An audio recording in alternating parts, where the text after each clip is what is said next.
अस्सलाम वालेकुम और very good morning. Welcome to new Pakistan. मैं हूं आपके साथ अनवर खावर। नाज़रीन, प्रोग्राम के आगाज़ में सबसे पहले हम बात करेंगे मौसम के हवाले से, क्योंकि देखते में यही आ रहा है कि मुल्क के मुख्तलिफ हिस्सों, खुसूसन अगर हम पंजाब और सिंध और बलूचिस्तान की बात करें तो शदीद गर्मी और हीट वेव का खदशा जाहिर किया गया है।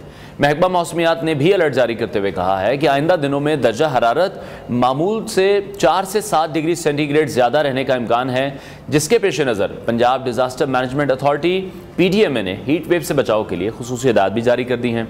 PDMA के जारी करदा इस मरासले में तालीमी इदारों को फौरी इक़दामात की हिदायत की गई हैं। स्कूल्स में आउटडोर सरगर्मियों पर फिलफौर पाबंदी आयद करने, ठंडे पानी की दस्तयाबी यकीनी बनाने, इसके साथ साथ जो बच्चे स्कूल जा रहे हैं उनको हल्के और आरामदेह कपड़े पहनने की तरगीब भी दी जा रही है और साथ साथ स्कूलों के औकात कार में तब्दीली की सिफारिश की गई है। इसके साथ साथ तजवीज़ ये भी दी गई है कि शदीद गर्मी के पेश नज़र मौसम गर्मा की छुट्टियाँ कबल अज़ वक्त शुरू करने पर भी गौर किया जाए ताकि बच्चों को हीट वेव के खतरात से बचाया जा सके। महकमा मौसमियात के मुताबिक जहाँ एक तरफ रावलपिंडी और इस्लामाबाद में गरज चमक के साथ बारिश से गर्मी का जोर टूटा है, वहीं मुल्क के दीगर बालाई और जनूबी इलाकों में मौसम अभी भी शदीद गर्म रहने का इम्कान है। बालाई इलाकों और शुमाली बलूचिस्तान में आइंदा 24 घंटों के दौरान जुज़वी अबर आलूद मौसम और हल्की बारिश की पेशगोई भी की गई है। ताहम मजमूई तौर पर देखें तो मुल्क के बेशतर इलाके इस वक्त यही कहा जा रहा है कि हीट वेव की लपेट में भी आ सकते हैं। हीट वेव इंसानी सेहत पर इंतहाई मुज़र असरात डाल सकती है, खुसूसन जब हम बात करते हैं बच्चों के हवाले से, जब हम बात करते हैं बुजुर्ग अफराद के हवाले से और उन अफराद के हवाले से जो कि पहले से बीमार हैं, वो इसकी लपेट में ज़्यादा आसानी से आ सकते हैं। तो ऐसे में ना सिर्फ ये हुकूमत की जिम्मेदारी नहीं है, बल्कि वालिदैन और जो तालीमी इदारे हैं उन पर भी एक बड़ी जिम्मेदारी आयद होती है कि वो तमाम तर हिफाजती इक़दामात को यकीनी बनाएं। और हीट वेव से बचाव के लिए ये भी ज़रूरी है कि ज़्यादा पानी पिया जाए, धूप में गैर ज़रूरी तौर पर हमें बाहर नहीं निकलना, हल्के रंगों के कपड़े हमें पहनने चाहिए। स्कूल्स और कॉलेज़ में जो भी हिफाजती इंतज़ामात हैं वो बहुत ज़्यादा इंपॉर्टेंट हैं ताकि बच्चे इस शदीद मौसम से महफूज रह सकें। इसी हवाले से मजीद बात करेंगे मौसमियाती तजिया का। जवाद मेमन साहब ने हमें ज्वाइन किया। जवाद साहब, बहुत शुक्रिया हमें शो में ज्वाइन करने के लिए। मौजूदा जो हीट वेव की शिद्दत की बुनियादी वजूहात हैं वो इस वक्त आपको क्या लग रही हैं? क्या ये जो हीट वेव है ये ग्लोबल वार्मिंग का नतीजा है या फिर किसी मकामी मौसमी निज़ाम की पैदावार है? जी अनवर भाई, बहुत शुक्रिया। बिल्कुल देखें, इसमें काफ़ी ज़्यादा इफ़ेक्ट्स तो जो हैं वो ग्लोबल वार्मिंग की ही हैं, क्योंकि पिछले कई सालों से हम देख रहे हैं, स्पेशली 2015 की जो शदीद हीट वेव थी उसके बाद हर गुजरते साल के साथ जो है वो इनकी शिद्दत में इजाफा होता चला जा रहा है। तो ग्लोबल वार्मिंग के हर गुजरते साल के साथ हमारे मुल्क के ऊपर, हमारे खित्ते के ऊपर एक तो बहुत ज़्यादा असरात हैं और यही वजह है कि ये हीट वेव्स का जो सिलसिला अब शुरू हो चुका है। इनफैक्ट ये मार्च के मिड में, मार्च के आखिरी हफ्ते में भी हमने देखी थी, लेकिन वो सिंध के इलाकों को इसने ज़्यादा इफेक्ट किया था। अब जैसे जैसे हम गर्मी की मौसम की तरफ बढ़ रहे हैं, इसका जो दायरा कार है और इसकी जो इंटेंसिटी है, इसकी जो शिद्दत है, और वो बढ़ती चली जा रही है। ना सिर्फ अब ये सिंध बल्कि ये पंजाब के भी बड़े हिस्से तक जो है वो फैलती हुई नजर आ रही है। साथ ही साथ इन्हीं दिनों जो है वो एक मगरिबी हवाओं का सिस्टम भी मुल्क में एक्टिव है। कल भी हमने देखा कि पंजाब के मुख्तलिफ मकामात पे, बलूचिस्तान के मुख्तलिफ मकामात पे, रावलपिंडी, इस्लामाबाद में कल रात को जो है वो काफ़ी अच्छी बारिश हुई है, ज़ालाबारी हुई है। तो इस वजह से भी जब हवाओं का रुख तब्दील होता है तो अमूमन ये जो हमारे मैदानी इलाके हैं, साल के इस हिस्से में, अप्रैल के महीने में, यहाँ पे गर्मी की शिद्दत में तेज़ी से इजाफा होता है। ठीक है। और जो दर्जा हरारत हम देख रहे हैं मामूल से 4 से 7 डिग्री ज़्यादा होने के, ये आपको लग रहा है कि मुमकिन खतरात हैं, ख़ासतौर पर शहरी इलाकों की अगर बात करें? जी बिल्कुल, देखें, मुमकिन खतरा ज़रूर है, क्योंकि मामूल से 4 से 7 डिग्री दर्जा हरारत ज़्यादा होना ये काफ़ी ज़्यादा अलार्मिंग सिचुएशन होती है और इसे प्रॉपर हीट वेव जो है वो डिक्लेयर कर दिया गया है। लेकिन ये चीज़ जो है वो बड़े शहरों से इतनी ज़्यादा इफेक्ट नहीं कर रही है, क्योंकि ये इस वक्त जो है वो सिंध के मैदानी इलाकों में और पंजाब के जो मैदानी इलाके हैं, सदर्न पंजाब के जो इलाके हैं, वहाँ पर इसके जो इफेक्ट्स हैं वो काफ़ी ज़्यादा हैं। तो मुल्तान, भावलपुर रीजन है, हमारा सखर, लाड़काना, जैकबाबाद रीजन है, इन इलाकों में जो है ये शदीद गर्मी का सिलसिला रहेगा और दर्जा हरारत की रेंज भी जो है वो तकरीबन 45 से 47, कुछ इलाकों में ये 48 to 49 डिग्री को भी टच कर सकता है। ठीक है। और अगर इसी तरह से, जैसे मैंने प्रोग्राम के शुरू में बात की कि बच्चे सबसे ज़्यादा इफेक्ट होते हैं, बुजुर्ग अफराद सबसे ज़्यादा इफेक्ट होते हैं हीट वेव के दौरान, तो इस दौरान आपको क्या लगता है, क्या खुसूसी एहतियाती तदाबीर हैं जो हम सबको ही अपनानी है? देखिए अनवर भाई, आपने इंट्रो में काफ़ी अच्छी जो एहतियाती तदाबीर बताई हैं कि हमने हाइड्रेटेड रहना है, पानी का इस्तेमाल जो है वो ज़्यादा से ज़्यादा करें। गैर ज़रूरी जो है वो धूप में जो है वो हम ना निकलें, क्योंकि इससे डिहाइड्रेशन होगी, हीट स्ट्रोक के खतरा रहता है। क्योंकि इन दिनों जब भी इस वक्त जो है वो शुमाल मगरिबी या जुनूब मगरिबी हवाओं का सिस्टम भी जो है वो आता है, तो हवा में ह्यूमिडिटी बहुत ज़्यादा हो जाती है। ह्यूमिडिटी होने की वजह से फीज लाइक टेम्परेचर जो है वो काफ़ी ज़्यादा फील होता है, और यही जो है वो अमूमन हीट स्ट्रोक का बाइस भी बनता है। तो इसके दौरान जो है ज़्यादातर जो है अच्छा खाने की उस पर भी जो थोड़ा ध्यान देना है, क्योंकि आपको पता है कि बाहर से अक्सर लोग फिर इस तरीके के मौसम में खाना पीना करते हैं, तो उससे भी बहुत ज़्यादा फूड पॉइजनिंग या डिहाइड्रेशन हो जाती है। तो लाइट खाना खाएं, कोशिश करें कि बाहर जो है वो इतना ज़्यादा डिपेंडेंट ना हो, खुद ही कुछ उसमें मैनेज कर लें। साथ ही साथ एक छोटी सी चीज मैं जरूर ऐड करूंगा कि बीइंग अ ह्यूमन, हम अपने साथ जो भी एहतियाती तदाबीर है वो तो कर सकते हैं, लेकिन आपको पता है कि इस माहौल में हम अकेले नहीं रहते हैं, हमारे आसपास चरिंद परिंद भी हैं, दीगर जानवर भी हैं। तो कोशिश करें कि उनके लिए भी जो है वो कुछ ना कुछ छोटी बहुत मैनेजमेंट कर दें, किसी शेड के नीचे पानी रख दें, कुछ खाना इनके लिए थोड़ा सा मैनेज कर दें। क्योंकि देखें, हम अपने आप को तो प्रोटेक्ट कर सकते हैं, और जिस तरीके से गर्मी हम फील करते हैं उस तरीके से दीगर जानदार भी फील करते हैं। बिल्कुल दुरुस्त आपने फरमाया, बड़ा अच्छा मैसेज है। ज़ाहिरी बात है, इन परिंदों का ख्याल भी हम ही ने रखना है। अच्छा, हुकूमत की अगर बात करें या मुख्तलिफ इदारे हैं, हीट वेव से निपटने के लिए आप क्या समझते हैं, कौन से फौरी इकदाम हैं जो कि करने चाहिए? देखिए, फौरी इकदाम तो ये है कि लोगों में सबसे पहले तो जो है वो सबसे ज़्यादा अवेयरनेस होनी चाहिए। अब तो अल्हम्दुलिल्लाह काफ़ी हद तक पिछले कुछ सालों से जिस तरह हम देखते आ रहे हैं, हीट वेव के लिए अब लोग जो है वो काफ़ी हद तक अवेयर हो गए हैं। गवर्नमेंट जो भी एहतियाती तदाबीर बताती है या मुख्तलिफ औकातकार में जो वर्किंग आवर्स को जो डिस्ट्रीब्यूट करती है, उस पर लोग काफ़ी हद तक अमल भी करते हैं। जिस तरह आपने ये बताया कि जो समर वेकेशंस हैं उनका टाइम भी अब जो है वो तब्दील करने की ज़रूरत है, तो बिल्कुल ज़रूरत है। क्योंकि देखें, ये जो समर वेकेशन के जो हमारे यहाँ अमूमन जून जुलाई में छुट्टियाँ होती हैं, अगस्त के स्टार्ट तक ये जाती हैं, ये पिछले 25-30 साल से, इनफैक्ट जब से हमने स्कूल जाना शुरू किया, हम शुरू से यही देखते आ रहे हैं कि 25-30-35 साल पुराना ये सिस्टम है। लेकिन अब वो जो सिस्टम है मौसम के हवाले से, अब वो चीज़ें जो है वो बहुत हद तक तब्दील हो चुकी हैं। आज से 25-30 साल पहले जो है वो इन महीनों में इतनी गर्मी नहीं हुआ करती थी। तो अब वक्त है इसी चीज़ का कि इन चीज़ों को भी जो है वो गर्मी के हवाले से ऑल्टर किया जाए। क्योंकि जून जुलाई में हम अमूमन देखते हैं इतनी गर्मी नहीं होती है, जुलाई में तो अमूमन मानसून सीजन शुरू हो जाता है, तो बारिशों का सीजन आ जाता है, अगस्त के भी जो फर्स्ट तक जाते हैं। तो समर वेकेशन का मकसद ही यही है कि बच्चों को जो है वो इस तरह के शदीद मौसमी हालात से जो है वो बचाया जाए। तो इस बात की अब जरूरत है कि इसके ऊपर जो है वो सीरियसली सोचा जाए। और देखें, छुट्टियां तो हमने वैसे भी देनी है 2 महीने की, तो क्यों ना उसे प्रॉपरली जो है वो यूटिलाइज उस हवाले से किया जाए जिसका बेसिक जो मकसद है उसका। यानी कि एज पर वेदर अब हमें भी अपनी छुट्टियों को मैनेज करना है, या अपनी जो रूटीन है उसको मैनेज करने की ज़रूरत है। ठीक है। अच्छा, क्लाइमेट चेंज के हवाले से इसके जो असरात हैं, अब आप क्या देख रहे हैं पाकिस्तान में, दीगर कौन से ख़तरनाक रुझानात को जन्म दे सकते हैं? देखिए, खतरनाक रुझानात अनवार भाई, अगर मैं इस वक्त रियल टाइम की बात करूं तो आपको इस बात का अंदाजा है कि हमारे यहाँ जो है वो ड्राउट्स बहुत ज़्यादा चल रहा है।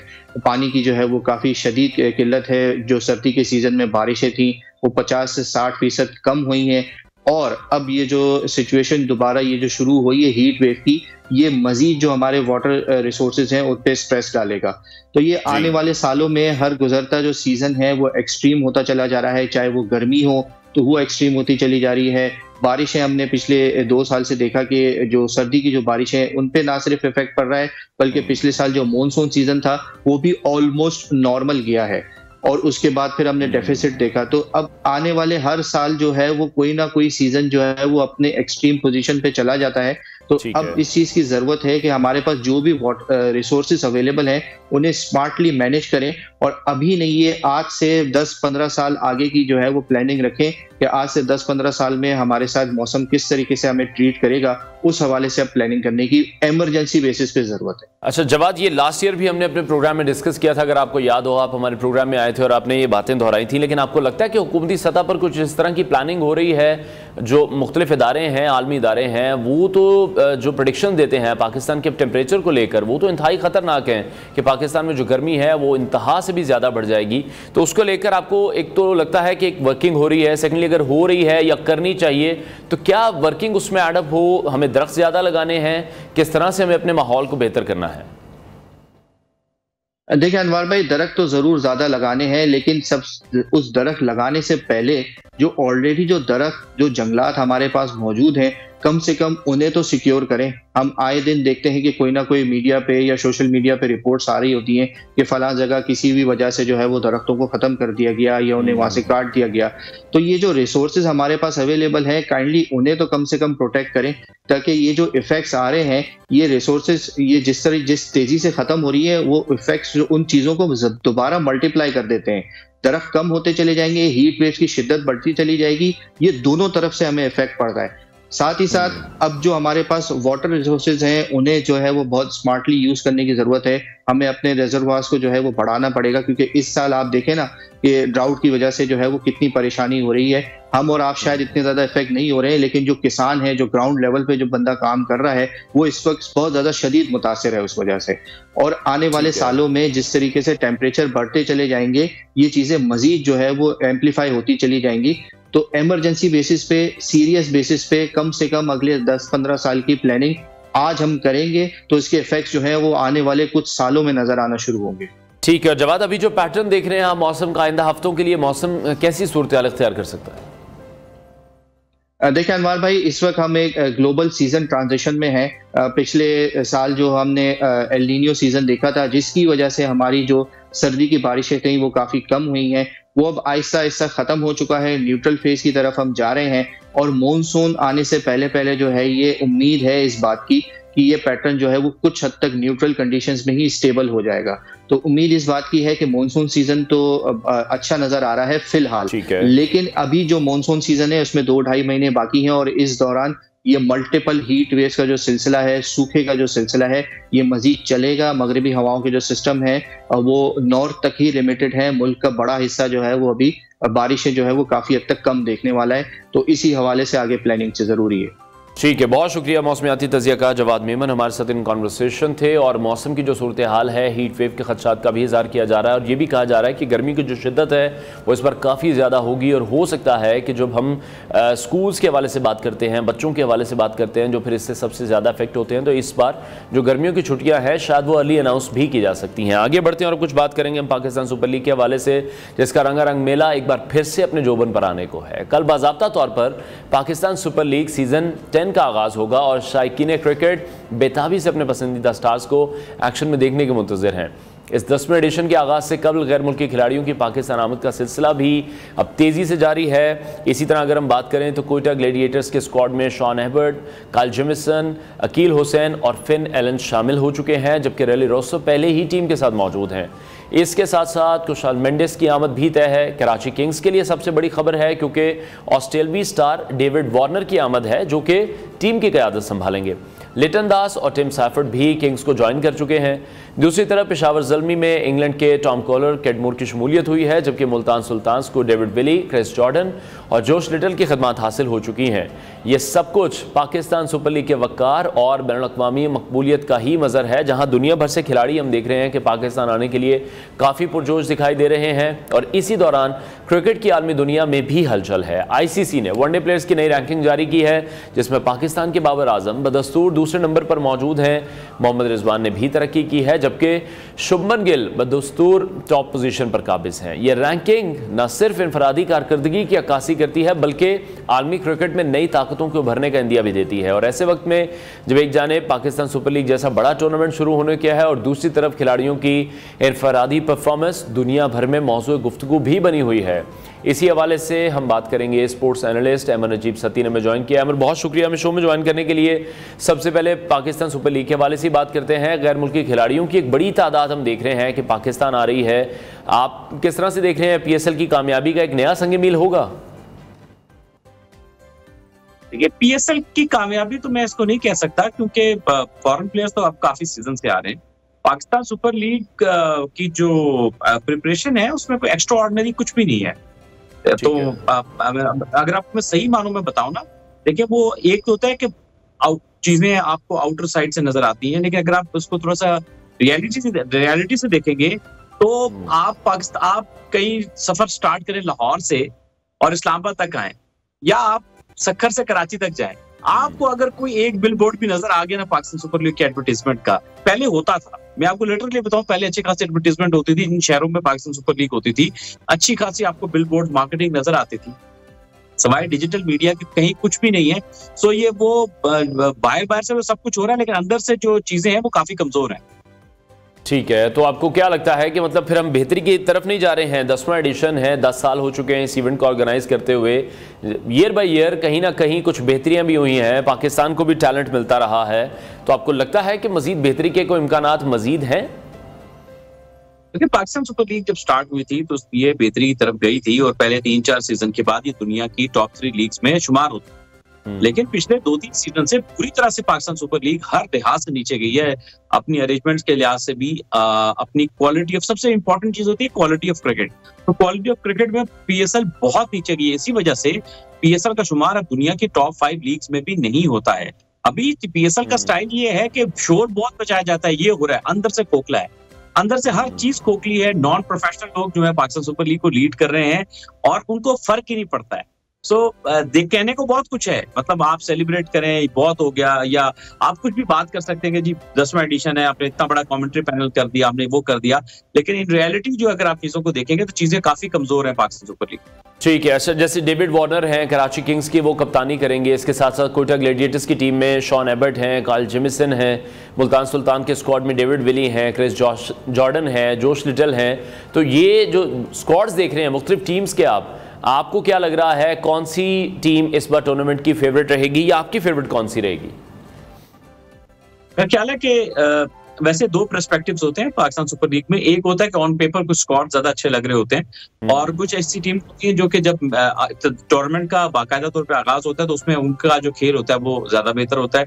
बजाय मेरा ख्याल है कि कोयटा ग्लैडिएटर काफी बैलेंस साइड दिख रही है, इस्लामाबाद यूनाइटेड बहुत अच्छी दिख रही है इस लिहाज से, और कराची किंग्स ने ओपनिंग पेयर बहुत तगड़ा जो है वो ढूंढ लिया है। सो टीमें सारी अच्छी हैं। मेरी फेवरेट तो इस्लामाबाद यूनाइटेड है, लेकिन ओवरऑल टीमें सारी अच्छी हैं। अब देखना पड़ेगा कि प्रैक्टिकली जब ये टूर्नामेंट स्टार्ट होगा तो फिर कौन सी टीम जो है वो मैदान में अच्छी कारकर्दगी दिखाती है। ठीक है, अच्छा, पाकिस्तान सुपर लीग से हमने देखा कि पाकिस्तानी नेशनल टीम को बड़ा अच्छा टैलेंट भी मिलता रहा, बड़े अच्छे लड़के भी हमें मिलते रहे, कहीं हमसे गलतियां कोताहियां भी हुई कि एक परफॉर्मेंस पर भी या 2 परफॉर्मेंसेस पर हमने कुछ खिलाड़ियों को टीम में ऐड कर लिया।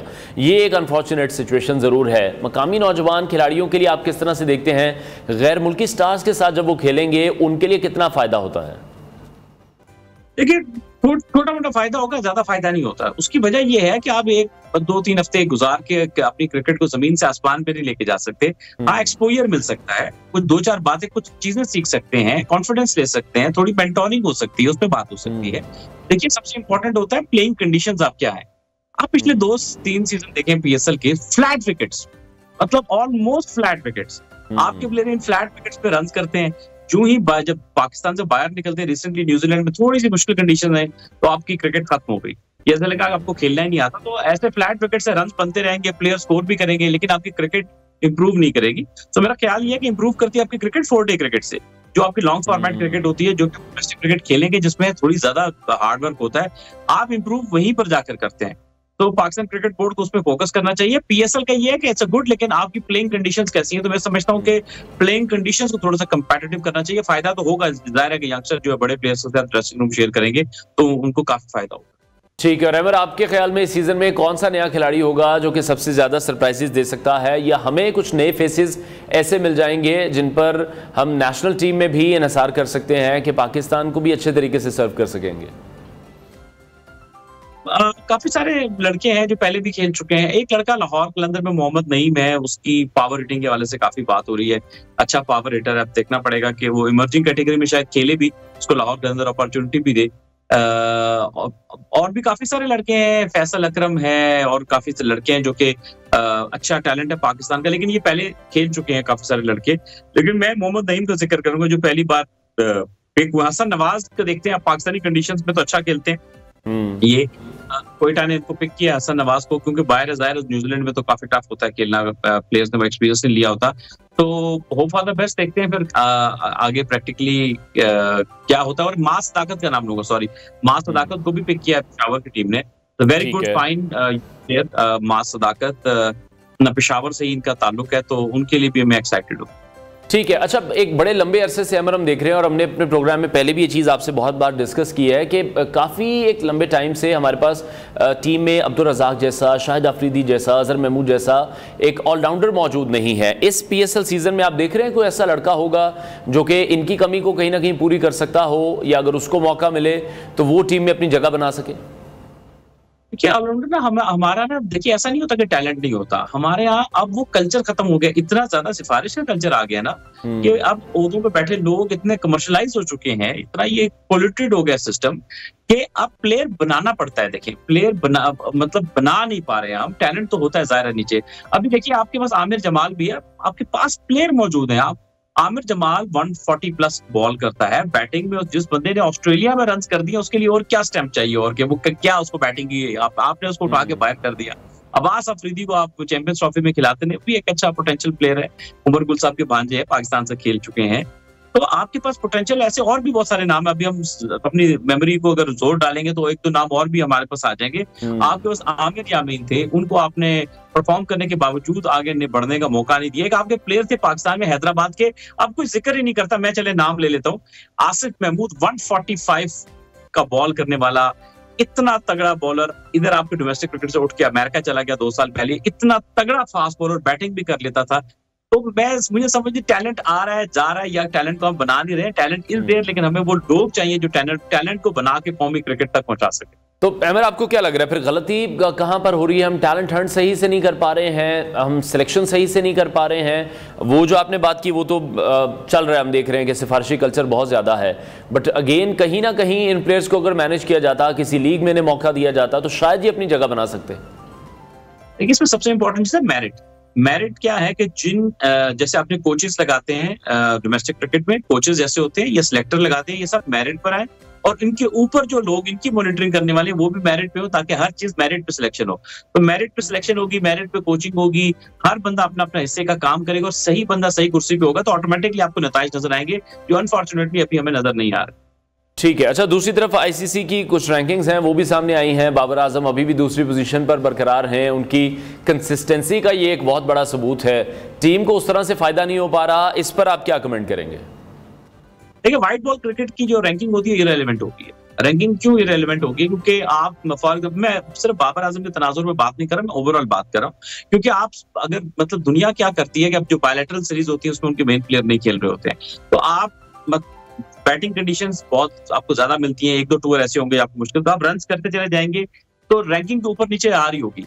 सबसे इंपॉर्टेंट ये होता है रैंकिंग के हिसाब से कि आपका जो खेल है, चाहे बैट्समैन है बॉलर है, आप टीम की जीत में कितना बड़ा किरदार अदा करते हैं, या आप कितना इम्पैक्ट डालते हैं जब आप आते हैं खेलते हैं। तो वो हमें ओवरऑल हमारे प्लेयर्स में बहुत कम नजर आता है। हाँ, एक फॉर्मेट ऐसा जिसमें रैंकिंग कभी ऐसी वो true reflection of your performance होती है, वो टेस्ट क्रिकेट है। टेस्ट क्रिकेट में हमेशा रैंकिंग नंबर 1, 2, 3 रैंक पे वही प्लेयर होंगे जो वाकई क्वालिटी प्लेयर होंगे। बाकी व्हाइट बॉल क्रिकेट में टॉप रैंकिंग पे प्लेयर जो हो सकता है वो वाकई टॉप का प्लेयर हो सकता है वो रन्स कर करके टॉप पे आ गया, क्योंकि व्हाइट बॉल क्रिकेट में अब सिर्फ रन्स नहीं मैटर करते बल्कि आपका इम्पैक्ट बहुत ज्यादा मैटर करता है। ठीक है। और मोहम्मद रिजवान की भी रैंकिंग में तरक्की हुई है, हालांकि बड़ी तनकीद उन पर की जा रही है। जिस तरह में न्यूजीलैंड में वो खेलते हुए दिखाई दिए, बहुत से हमारे एक्स क्रिकेटर भी हैं, एनालिस्ट भी हैं, उन्होंने कहा रिजवान तो क्रीज पर हमें नाचते हुए दिखाई दे रहे थे, ठुमके लगाते हुए दिखाई दे रहे थे, उनसे बॉल नहीं खेली जा रही थी। तो ये क्या प्रॉब्लम है? हमारे जो कैप्टन है वो बुरी तरह एक्सपोज होते हुए हमें पिच पर दिखाई दिए। देखिए ना, रैंकिंग का क्या है, आप मिसाल लीजिए एक किसी कंट्री का टूर करें जो कि उनकी हल्की साइड हो और वहां पर आप रन्स कर दें, या कोई अपनी टीम हल्की साइड चलाए, या फ्लैट विकेट पे आप 200-300 कर दें, मैं एग्जांपल दे रहा हूं, तो आपकी रैंकिंग तो ऊपर आ जाएगी। लेकिन जो ही मुश्किल टीमों के खिलाफ आप जैसे रिजवान ने स्ट्रगल किया अभी न्यूजीलैंड में, तो रैंकिंग में ऊपर आ जाएंगे। लेकिन रैंकिंग जो होती है ना, ये धोखा भी होता है। क्या रैंकिंग आप देखते हैं ये टॉप 3 में है या 5 में इस फॉर्मेट में है, लेकिन जब जो ही थोड़ी सी अच्छी साइड आती है, थोड़ी सी मुश्किल कंडीशंस आती हैं, तो वहां पर आपकी गेम सामने आप एक्सपोज हो जाते हैं। सो इसीलिए आजकल की जो दुनिया है इसमें जो आपके टॉप के प्लेयर्स हैं, आप मुझे बताएं ट्रेविस हेड ने कौन सी बेहतरीन क्रिकेट खेली ऑस्ट्रेलिया के, हर मुश्किल जगह पर रन किए, वो आपको टॉप रैंकिंग में नजर नहीं आएंगे, लेकिन वो टॉप का प्लेयर है। सो ये बात करने का मकसद ये था आपके चैनल की विसातत से नौजवानों को या जो लोग देखते हैं गेम को एजुकेट करने की जरूरत है कि व्हाइट बॉल क्रिकेट में रैंकिंग अब इररिलेवेंट हो चुकी है, और इंडिविजुअल रैंकिंग की खास तौर पे बात कर रहा हूँ। हाँ, इम्पैक्ट बहुत इंपॉर्टेंट है कि चाहे वो बॉलर है या बैट्समैन है, और जो भी प्लेयर मुश्किल जगह पे मुश्किल कंडीशंस में रन करता है आके, हमेशा रिस्पेक्ट उसी की होती है ज्यादा। ठीक है, बहुत शुक्रिया। स्पोर्ट्स एनालिस्ट अहमद नजीब सती हमारे साथ इन कॉन्वर्सेशन थे। और यकीनी तौर पर कि रैंकिंग्स तो अपनी जगह पर मौजूद हैं, इंडिविजुअल जो हम कारकर्दगी परफॉर्मेंस देख रहे हैं, बट अगेन टीम के वो काम ना आए तो फिर शायद उसका भी कोई फ़ायदा नहीं है। तो इम्पैक्ट प्लेयर्स की ज़रूरत है पाकिस्तानी टीम को भी।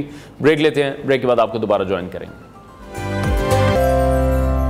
Welcome back to new Pakistan. नाज़रीन, आज हम आपकी मुलाकात एक ऐसी पाकिस्तानी होनहार तालिबा से करवाने जा रहे हैं जिन्होंने आलमी सतह पर पाकिस्तान का नाम रोशन किया। Alvia Batool National University of Sciences and Technology NUST की मास्टर्स की तालिबा हैं जो बायो इन्फॉर्मेटिक्स के शोबे में तालीम हासिल कर रही हैं। हाल ही में उन्हें यह एहसास हासिल हुआ कि उन्होंने NASA human research programme investigators workshop 2025 में अपनी रिसर्च पेश की।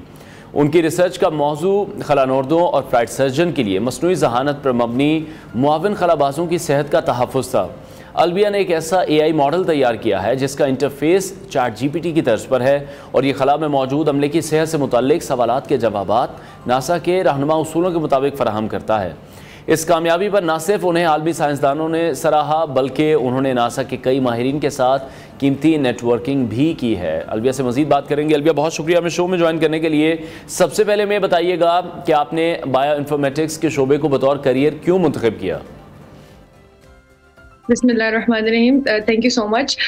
मैं बिल्कुल मैंने बायोइन्फॉर्मेटिक्स इसलिए ज्वाइन किया क्योंकि जब मैंने बैचलर्स किया था अप्लाइड बायो साइंसेज में तो मुझे लगा कि मैं जो कंप्यूटेशनल साइड और computational simulation side of biology और जो मैथमेटिकल साइड है मैं उससे बहुत दूर हूँ। तो मुझे अपने स्किल सेट्स पे वर्क करने के लिए और मैं चाहती थी कि मेरे पास एक कंप्यूटेशनल बायोलॉजी का स्किल सेट आए और मैथमेटिकल मॉडलिंग का स्किल सेट आए। तो मैंने सोचा कि मैं ऐसी डिग्री करूं कि जो मुझे मेरी जो मेरा गैप है मेरे स्किल सेट में वो उसको ख़त्म कर सके। तो इसलिए मैंने सोचा कि मैं बायोइन्फॉर्मेटिक्स करूं। ठीक है, और नस्ट में जो आपका तालीमी एक्सपीरियंस था वो कैसा रहा?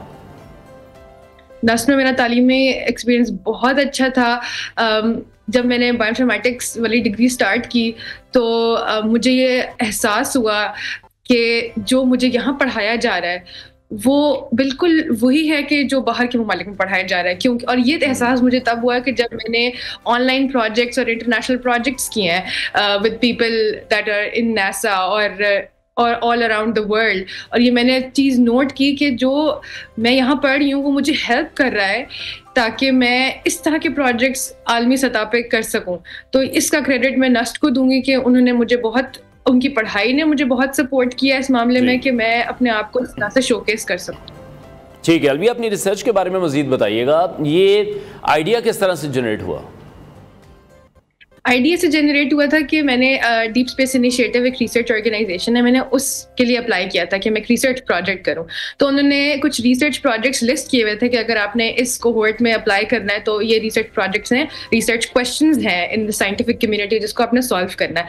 तो जब मैंने अप्लाई किया तो एक रिसर्च आइडिया था, इट वाज कि आपने स्पेस फार्माकोपिया डिज़ाइन करनी है। अब मैं अपनी कॉम के लिए कुछ एक्सप्लेन करना चाहूँगी कि फार्माकोपिया क्या होती है। फार्माकोपिया एक ऐसी बुक होती है जिसके अंदर एक तो मेंशन होते हैं इलनेसेस जो बीमारियां और साथ उसकी मेडिकेशंस लिस्ट होती हैं। अब एक जमीन पे एक फार्माकोपिया जो जिसको कहते हैं ब्रिटिश फार्माकोपिया वो अवेलेबल है लेकिन स्पेस के लिए अवेलेबल नहीं है। तो हमारा काम था कि हमने एक स्पेस के लिए फार्माकोपिया बनानी है। और दूसरा ये हम चाहते थे कि हम उसको थोड़ा सा ऐसा बनाए कि उसको जब लोग इस्तेमाल करें तो उसको इस्तेमाल करने में उनको कोई मुश्किल पेश ना आए। तो हम चाहा कि हम एक चैट GPT की तर्ज के ऊपर एक चीज़ बनाएं ताकि जब लोग उसको इस्तेमाल करें तो उसको इस्तेमाल करने में उनको मुश्किल का सामना ना हो। ठीक है, अब जो ये मॉडल आपकी तरफ से बनाया गया है इसमें, और अगर मैं ये पूछूं कि चैट GPT में बुनियादी फ़र्क क्या है? बुनियादी फर्क ये है कि चैट GPT जिस डेटा पे ट्रेन हुआ है वो डेटा बहुत जनरल डेटा है, जैसे विकीपीडिया के वेब पेजेस हैं या डिफरेंट वेब पेजेस हैं। लेकिन हमारा जो मॉडल है वो स्पेसिफिकली नासा के गाइडलाइंस पे ट्रेन हुआ है। और अगर मैं इसको ज़्यादा स्पेसिफिकली बताऊं तो there is this book that is called pharmaceuticals in space, जिसमें जितनी भी मेडिकेशंस और जितनी भी इलनेसेस मेंशन्ड हैं वो उन्होंने नासा की गाइडलाइन से ली हुई हैं। तो मैं जब हमारे चैटबॉट से अगर आप क्वेश्चन पूछेंगे तो आपको बहुत स्पेसिफिक आंसर देगा और चैट GPT ऐसा आंसर नहीं। ठीक है, अच्छा, जैसे खलाबाजों की सेहत को यकीनी बनाने के लिए अब आपका ये AI असिस्टेंट आपने जो जनरेट किया है, फॉर एग्जांपल कोई भी इशू किसी भी खलाबाज को हुआ है उसका आंसर उसको मिल जाएगा। अगर किसी को फ्लू का कोई मसला हो रहा है तो उसके लिए तरीकाकार उसमें बता दिया जाएगा, ऐसा ही है? जी बिल्कुल ऐसा ही है। जब आप क्वेश्चन उससे पूछेंगे, आपकी तबीयत अगर आपको खराब लग रही है तो आप जो भी सिम्टम फेस कर रहे हैं आप उसको टाइप करेंगे इंग्लिश में, तो वो जैसे ही आपका क्वेश्चन लेगा तो वो आपका आंसर फाइंड करने की कोशिश करेगा जिन डॉक्यूमेंट्स पे वो ट्रेन हुआ हुआ, और फिर वो आपको आंसर देगा कि ये मेडिकेशन आप खा सकते हैं। ठीक है। और नासा ह्यूमन रिसर्च प्रोग्राम एक बहुत बड़ा प्लेटफॉर्म है। यहाँ पर जब आपने अपनी रिसर्च पेश की जिसको सराहा भी काफ़ी गया, तो फिर कैसा एक्सपीरियंस रहा, कैसा महसूस हुआ? बहुत अच्छा एक्सपीरियंस था। मेरी तो फर्स्ट कॉन्फ्रेंस थी, मेरा फर्स्ट टाइम यूएस का ट्रिप था, फर्स्ट कॉन्फ्रेंस थी, और मैंने बहुत कुछ सीखा। मैंने सीखा कि आपने लोगों के साथ नेटवर्किंग कैसे करनी है, उनके साथ बात कैसे करनी है। अगर आप चाहते हैं कि एक प्रोफेसर आपके साथ आप उनकी लैब में काम करें, तो आपने उनसे कैसे बात करनी है ताकि वो आपको समझें कि आप ये इतनी सलाहियत है कि आप उनकी लैब में आके काम कर सकें, और किस तरह से अपनी रिसर्च प्रेजेंट करना। अब हमारे पास एक कुछ सेशन होता था जिसमें जैसे पोस्टर सेशन में प्रेजेंट करते थे, लेकिन कुछ नेटवर्किंग यानी कॉफी ब्रेक्स थी, तो मैं चाहती थी कि मैं अपनी रिसर्च उसमें भी प्रेजेंट करूँ, तो मैं अपने टैबलेट में अपना पोस्टर लेके जाया करती थी, और कहीं पे कोई भी बंदा होता था तो मैं उसको वहीं पे दिखाती थी, और मैं बहुत एक्साइटेड थी अपनी रिसर्च को लेकर। वो मुझे बता रहे थे कि आप लगता है आप बहुत ज्यादा एक्साइटेड है, और एवरीवन वाज सो इम्प्रेस्ड, और वो बहुत इंटरेस्ट लेते थे मेरी रिसर्च में। ठीक है। और स्पेसिफिकली अगर आप बताना चाहती हो वहाँ किन खास लोगों से मुलाकात हुई? बिल्कुल, मेरी मुलाकात हुई है नासा के एस्ट्रोनॉट डॉक्टर माइकल बेयर्ड, जो साइफर स्टडी के लिए इंटरनेशनल स्पेस स्टेशन गए थे। मेरी उनसे मुलाकात हुई, और मेरी मुलाकात जर्मन एरोस्पेस सेंटर के जो प्रोफेसर्स हैं उनसे हुई, जो जर्मनी में है उनसे हुई, और मेरी मुलाकात किंग्स कॉलेज लंदन जो यूके का बहुत प्रेस्टिजियस कॉलेज है, वहाँ उनके सुपरवाइज़र से मिलने की मुलाकात हुई, जहाँ पे उनका आइडिया है कि वो एक यूरोपियन लैब जो स्पेस लैब है उसको इंट्रोड्यूस करना चाह रहे हैं किंग्स कॉलेज लंदन में। तो उनसे मुलाकात हुई, और डिफरेंट MIT के स्टूडेंट्स हैं, हार्वर्ड के स्टूडेंट्स हैं, उनसे बात करने का मौका मिला, डिफरेंट उनके प्रोफेसर से मिलने का। जो कि एक बहुत अच्छा एक्सपोजर भी है यकीनी तौर पर। अच्छा अलविया, इन फ्यूचर अब अपनी जो स्टडीज़ हैं या जो अपनी रिसर्च है उसको आप किस तरफ ले जाना चाहती हैं?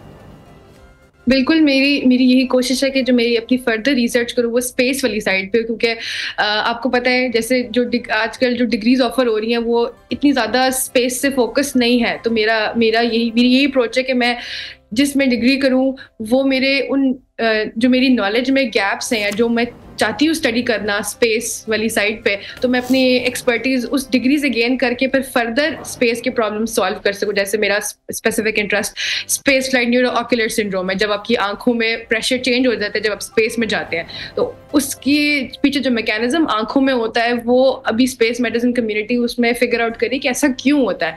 तो मेरा सबसे ज़्यादा फोकस है कि मैं उस डिजीज पे फोकस करूँ और उसकी जो पीछे मैकेनिज्म है उसको डिवाइस करने की और बताने की कोशिश करूँ। ठीक है। अच्छा, अब ये जो अब आपने AI असिस्टेंट अपना बनाया, आपको लगता है कि इसमें भी अभी भी मजीद बेहतरी की गुंजाइश है? इसको मजीद बेहतर बनाया जाए, इसको किसी मिशन में शामिल किया जाए?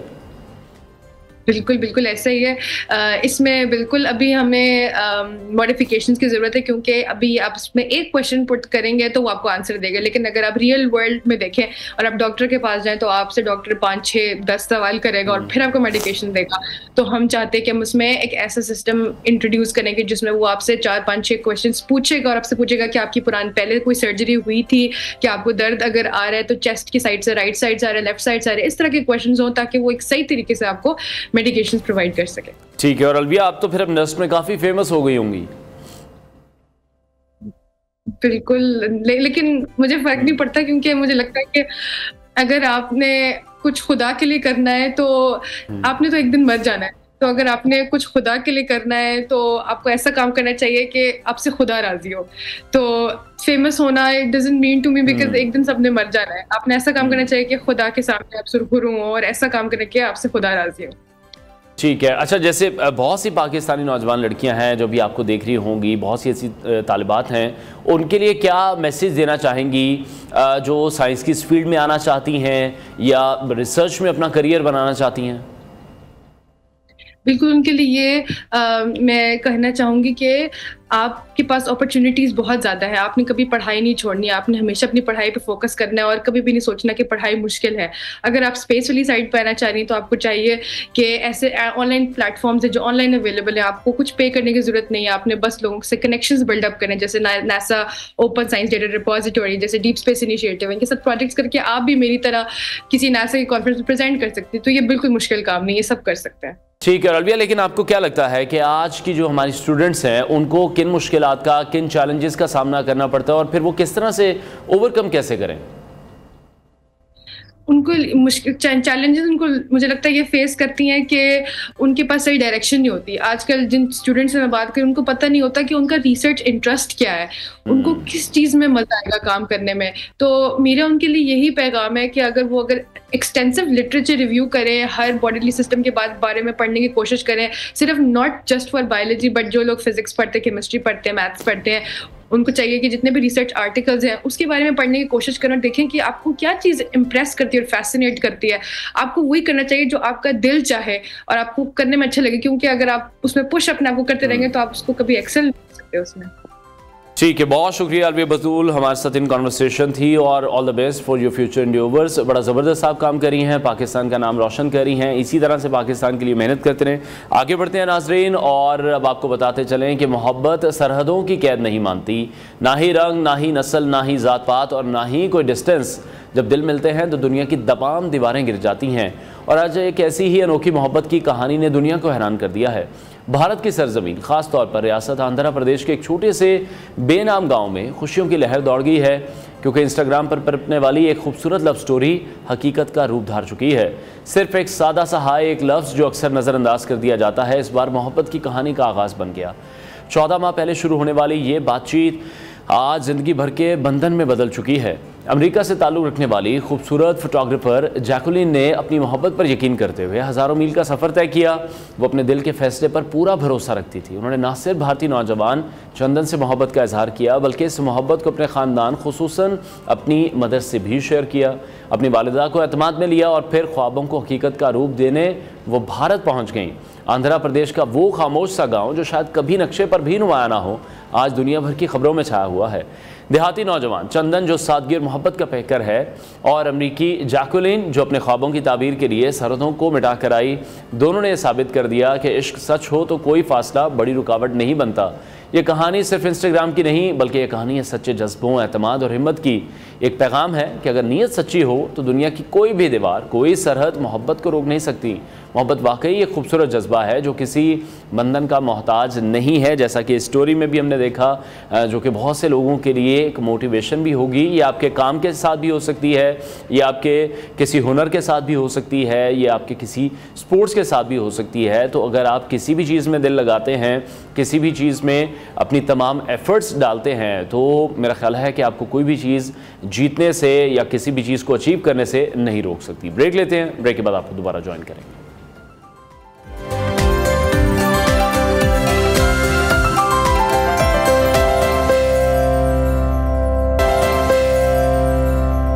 Welcome back to new Pakistan. नाज़रीन, डिजिटल दुनिया ने जहां हमारी ज़िंदगियां आसान बनाई हैं, वहीं उसने ख़तरात के नए दर भी खोल दिए हैं। एक वक्त था जब साइबर हमले सिर्फ आम शहरियों तक महदूद थे, लेकिन अब ये ख़तरा ऐवानों तक जा पहुंचा है। बैंक्स, पीटीए और दीगर इदारों के नाम पर जाली पैगामात और कॉल्स के जरिए शहरियों को धोखा देने वाले जालसाज अब सियासी रहनुमाओं को भी निशाना बनाते हुए दिखाई दे रहे हैं। ये जालसाज मोतबर इदारों का सहारा लेकर लोगों को खौफजदा करते हैं और उनसे ज़ाती मालूमात हासिल करके ऑनलाइन बैंक अकाउंट्स और डिजिटल शनाख्त तक रसाई हासिल कर लेते हैं। हालिया दिनों में हमने देखा कि कौमी असम्बली के इजलास के दौरान इस संगीन मसले पर आवाज़ बुलंद की गई। मुस्लिम लीग नून के रुकन असम्बली अंजुम अकील खान ने इजलास में सवाल उठाया कि शहरियों को जालसाजी पर मबनी कॉल्स और मैसेजेस मौसूल हो रहे हैं, तो फिर मुतल्लिका इदारे इसके तदारुक के लिए क्या कर रहे हैं। दिलचस्प बात इसमें देखने में आई कि इस फ्रॉड का शिकार सिर्फ आम आवाम ही नहीं है, बल्कि खुद अरकान पार्लियामेंट भी हो रहे हैं। पाकिस्तान पीपल्स पार्टी की रुकन कौमी असम्बली शाहिदा रहमानी ने इंकशाफ किया कि जब वो ऑस्ट्रेलिया में मुकीम थी तो उन्हें एक साथी रुकन असम्बली के नाम से व्हाट्सएप पर मैसेज आया जिसमें माली मदद की दरख्वास्त की गई थी, और ये पैगाम इस हद तक ऑथेंटिक लग रहा था कि भेजने वालों को उनके बैरून मुल्क होने की खबर भी थी। शाहिदा रहमानी ने मजीद बताया कि जालसाजों ने उनके नाम से जाली सोशल मीडिया प्रोफाइल्स भी बनाए, उनके दोस्तों और अजीज़ व अकारिब से रकम तलब की गई, उन्हें मैसेजेस किए गए। तो उन्होंने सवाल उठाया कि शहरियों की ज़ाती मालूमात, उनके फ़ोन नंबर्स और उनकी लोकेशन की तफसीलात, ये तमाम तर चीज़ें जो जालसाज हैं उन तक किस तरह से पहुँच रही हैं। और जब हम बात करें मुतल्लिका इदारों के हवाले से, खुसूसन PTI की बात करें, तो इस संगीन मसले के तदारुक के लिए मौसर इक़दाम क्यों नहीं किए जा रहे। सवाल अब यह है कि जब अवाम के बाद सियासतदान भी डिजिटल धोखाधड़ी का शिकार हो रहे हैं, तो हुकूमत और इदारे इस बढ़ते हुए खतरे के खिलाफ क्या हिकमत अमली अपना रहे हैं। क्या हम एक ऐसी डिजिटल दुनिया में दाखिल हो चुके हैं जहां किसी की शनाख्त और सलामती महफूज नहीं रही है। इन्हीं तमाम सवालात के जवाब जानने के लिए हमें ना सिर्फ बेदार होना होगा, बल्कि एक मौसर और सख्त साइबर सिक्योरिटी पॉलिसी की भी फौरी ज़रूरत है। इसी हवाले से मजीद बात करेंगे। शाहिदा रहमानी साहिबा ने हमें ज्वाइन किया है। शाहिदा साहिबा, बहुत शुक्रिया हमें शो में ज्वाइन करने के लिए। सबसे पहले तो ये बताइएगा कि आपके साथ पेश आने वाला ये जो फ्रॉड था, इसकी नौइयत क्या थी और आपको पहली बार कब शक हुआ कि ये पैगाम जाली भी हो सकता है। बहुत शुक्रिया कि आपने इतने संगीन मौजू के ऊपर आज मुझे मदऊ भी किया और इस पे प्रोग्राम किया, और सार्फिन तक, नाजरीन तक जो है आपने इस पैगाम को पहुंचाने की कोशिश की। क्योंकि सब ये समझते हैं कि शायद हमारे साथ ऐसा कुछ नहीं होता। 2 साल कबल मेरे साथ ऐसा हुआ कि मेरी आईडी बना के, जो मेरी व्हाट्सएप पे मेरी पिक्चर थी आईडी की, वो लगा के किसी ने, मैं असेंबली से निकली हूँ और फ्लाइट में थी, कराची जा रही थी, तो उस दौरान मेरे 6 से 7 कुलीग्स को मैसेज गया कि जी मुझे अर्जेंट पैसों की जरूरत है। तो उसमें एक कुलीग ने मेरे बेटे से रब्ता किया, तो उनका नहीं, अम्मी तो फ्लाइट में, उनका नंबर बन जा रहा है, तो उनका कि कोई इमरजेंसी है, आपसे पैसे मांगे जा रहे हैं।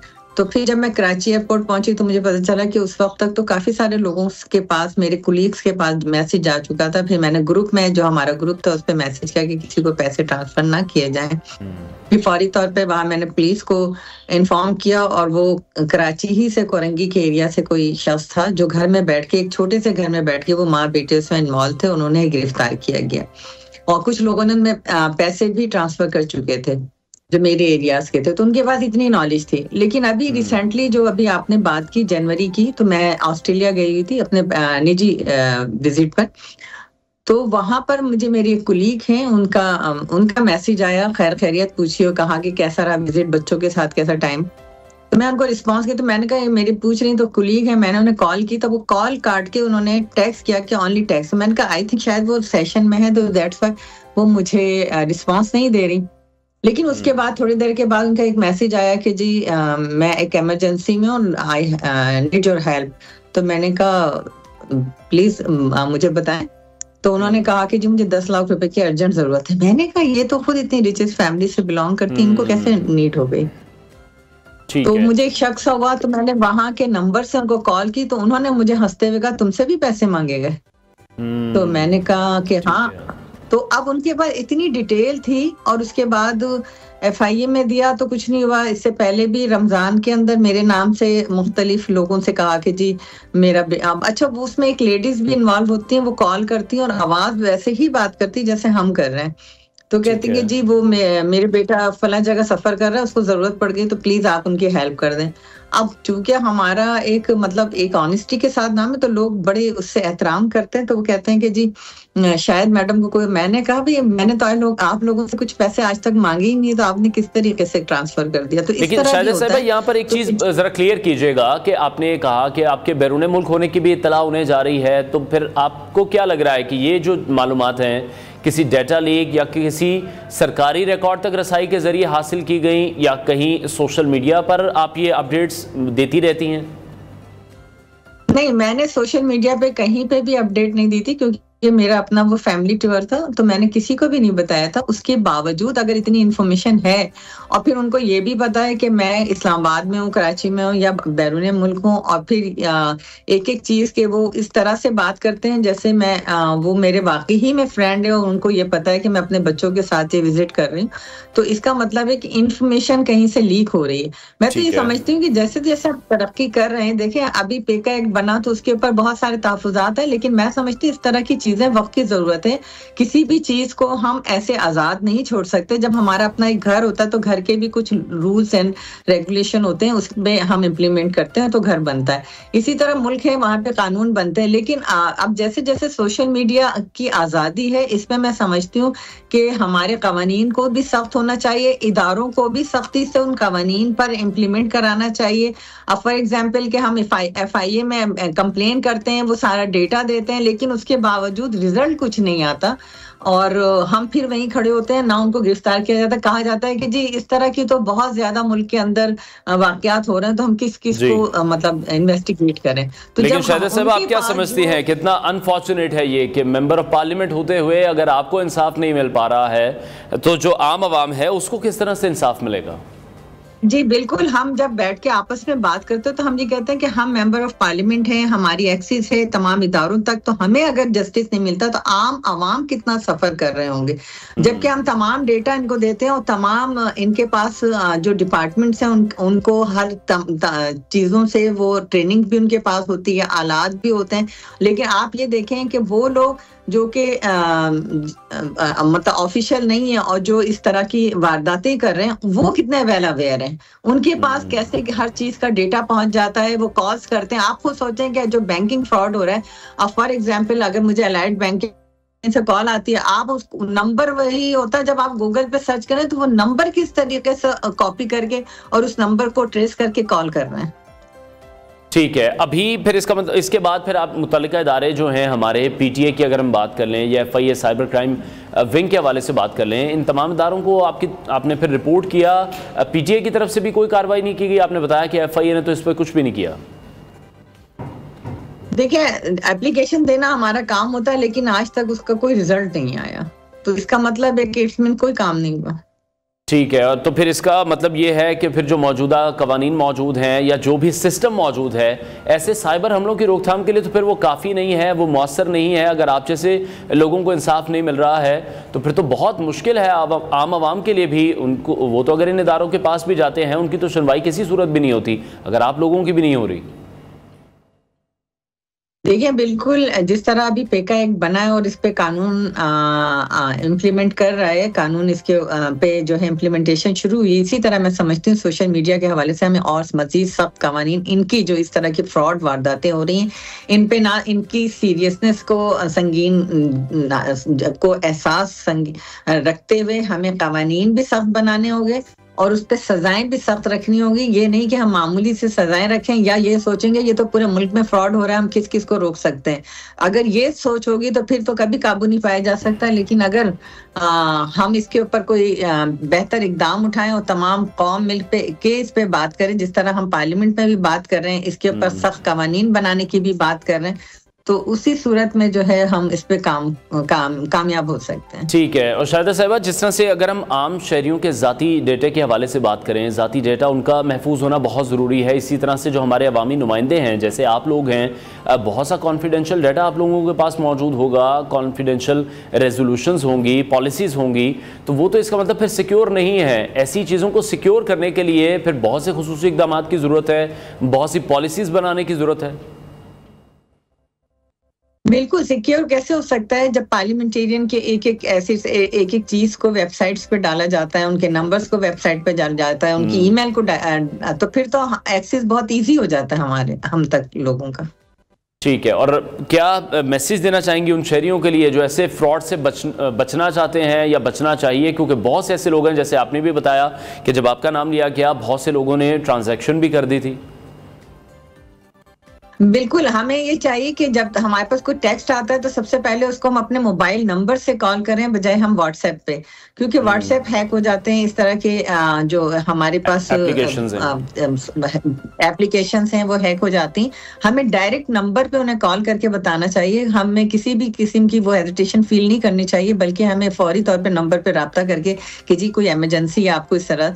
तो जो मांगने वाला होता है वो इस तरह सबसे पहले सोचे कि कोई भी जो आपके कुलीग्स हैं, अगर उन्हें कुछ चाहिए तो वो सब आपसे बात करके वो अपनी तकलीफ बताएगा। तो जो टैक्स के ऊपर मांगते हैं, इससे बिल्कुल अवॉइड करें। वो किसी व्हाट्सएप को यूज कर रहे हैं, किसी के एप्लीकेशन को यूज कर रहे हैं, उससे कभी भी आप तवज्जो ना दें। जिस तरह मैंने किया फौरी तौर पे, हालांकि मैं ऑस्ट्रेलिया में थी, वहां से मैंने कॉल की, वहां के नंबर से तो पता चला कि जी यहाँ पे तो ये हो रहा है। तो इस तरह हमें किसी को भी फौरी तौर पे पैसे ट्रांसफर नहीं करने चाहिए। ठीक है शाहिदा साहब, बीइंग मेंबर ऑफ पार्लियामेंट आप तो कनेक्ट कर सकती हैं जो भी मिनिस्ट्रीज़ हैं इनसे रेलिवेंट, जिस तरह से चेयरमैन पीटीए के पास आप लोग डायरेक्ट जा सकते हैं या डीजी एफआईए से आप लोग डायरेक्ट बातचीत कर सकते हैं।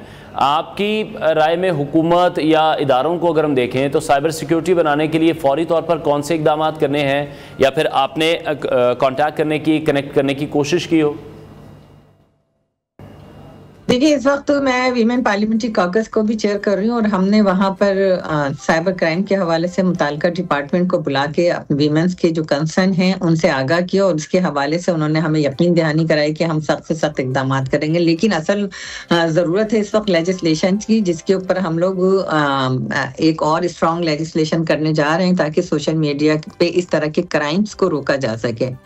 तो कोशिश यही है कि हम इसको रोकने के लिए इकदाम करें, बिल्कुल हमारी अप्रोच है। लेकिन आप एक बात देखें कि जब पॉलिटिकल विक्टिमाइजेशन होती है, मुझे याद है 2020 की बात है, तो उस वक्त पीटीआई की गवर्नमेंट थी, तो हमें किसी ने कोई व्हाट्सएप किया और हमने उसे खोला भी नहीं, क्योंकि कोई वर्कर था, पार्टी का वर्कर था, और उसने हमें कोई, तो उसको जब सजा हुई और उसको बताया, कंडेम ऑफ कोर्ट लगा के उसने चीफ जस्टिस के अगेंस्ट बात की थी, तो वो उसने जो मैसेज जिस एमएनएस को किया था, हम सबको एफआईए ने नोटिस दिया। हम परेशान कि हमारे पास नोटिस क्यों आया है। तो जब हमें पता चला, हमें बुलाया गया, तो हमें पता चला कि जी हमें इसलिए दिया गया कि किसी ने हमें मैसेज किया था। अब हमारे पास ना तो नंबर सेव था, ना हमारे पास इतने ज्यादा व्हाट्सएप आते हैं कि हम हर एक को खोल के देख सकें। तो हमने फिर उस नाम को जब सर्च किया तो वो तकरीबन 3-4 महीने पहले किसी ने हमें किया था, और हमने उसे ओपन भी नहीं किया था। फिर हमने डीजी एफआईए को बुलाया प्रिविलेज कमेटी में कि ये क्या है, हमने तो उसको ओपन तक नहीं किया है, हम उस शख्स को जानते नहीं, और आपने हम पे वो केस बनाया कि हम उस जलसे में मौजूद हैं और हमने बैठकर उनको हौसला अफजाई की है। तो ऐसा कैसे हो सकता है? तो केस जब बनता है तो इस तरह भी बन जाता है। ठीक है। अच्छा, पाकिस्तान टेलीकम्युनिकेशन अथॉरिटी पीटीए के हवाले से अगर हम बात करें तो हम देखते हैं कि आए रोज़ हमें सिर्फ यही मैसेजेस मौसूल हो रहे होते हैं कि आप एहतियात बरतें, आपने किसी को अपनी इन्फॉर्मेशन फराहम नहीं करनी है। यकीनी तौर पर ये जो हिदायत हैं बहुत ज़्यादा ज़रूरी हैं, काबिल अमल भी हैं, इन पर अमल करेंगे तो हम बच भी जाएंगे। लेकिन पीटीए का आप क्या समझती हैं कि फिर सिर्फ यही काम ही रह गया है कि लोगों को सिर्फ खबरदार ही करना है, लोगों को इन चीज़ों से बचाना, किस तरह से बचाना है, और अगर कोई इस जंगल में फंस जाता है उसकी हेल्प किस तरह से करनी है, या फिर जो फ़ोन टैक्सेस लिए जाते हैं, भारी भरकम टैक्सेस हैं, अगर हम डिफरेंट ब्रांड्स के फोन्स के वाले से बात करें, लाखों में टैक्सेस लिए जाते हैं, तो अच्छी खासी कमाई की जाती है, तो इस इशू पर भी तो फोकस होना चाहिए। जी शाहिदा साहब, आप हमें सुन पा रही हैं? तब जो है इस तरह के टैक्स मौसूल हुए जिसमें हमें थ्रेट्स की गई। जब हमने पीटीए को इनवाइट, उसमें एप्लीकेशन दी, पीटीए को बुलाया, तो उन्होंने कहा कि जी की जाती है इंटरनेट के थ्रू, और लिहाजा इस पे हम सर्च करते हैं लेकिन कोई रिजल्ट नहीं आता, तो आप अवॉइड करें और आप उन नंबर्स को ब्लॉक कर दें।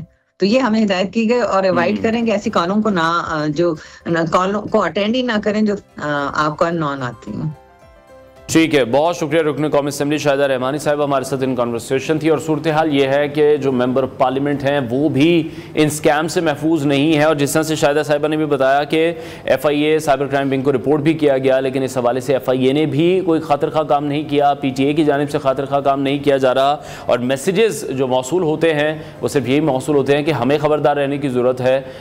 तो ये जो अथॉरिटीज़ बनाई गई हैं ये क्या काम कर रही हैं, लोगों को किस तरह से इंसाफ दिला रही हैं, और अगर हुकूमत पर बात आ रही है, पाकिस्तान पीपल्स पार्टी खुद हुकूमत में मौजूद है और उन्हीं की रुकन कौमी असेंबली ये बता रही हैं कि उनकी भी सुनवाई कहीं नहीं हो रही है, तो ये हम सबके लिए सोचने की बात है कि फिर आम आवाम का इन इदारों में जाकर क्या हाल होता होगा। ब्रेक लेते हैं, ब्रेक के बाद आपको दोबारा ज्वाइन करेंगे।